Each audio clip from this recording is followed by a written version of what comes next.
My name's McNulty, and I ran into a quote by George Washington once, where he asked, "Where are our men of abilities, and why do they not come forth to save their country?"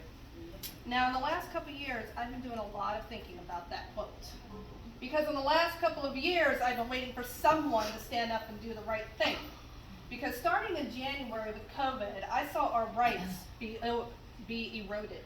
We had lockdowns. I lost half my paycheck because of it, with my hours cut and half my pay cut too. And in that time, I realized we lost our right to assembly. We lost our right to freedom of worship because we couldn't go to church. We also lost our right to freedom of the press, which we lost a while ago.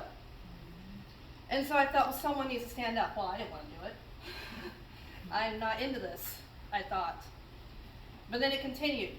15 weeks to flatten the curve, or 15 days, I mean, to flatten the curve, has turned into 2 years of complete and utter bullshit.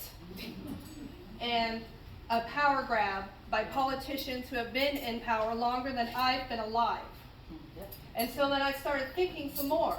They've been in there longer than I've been alive. This isn't a 2-year problem. This is a problem that's been going on for decades. Which means it's a problem that needs to be solved. And then I ran into another quote, because I'm doing a lot of reading lately. And I ran into a quote by John Adams, a founding father that most people don't know much about. But sometime before he died, he said that if Americans give up their liberties, and I'm paraphrasing here, if they give them up, he will repent in heaven for having taken half the pains to secure them in the first place. So then that brings me back to George Washington, asking where our men of abilities are, and I realize I can't sit around waiting for somebody else to stand up.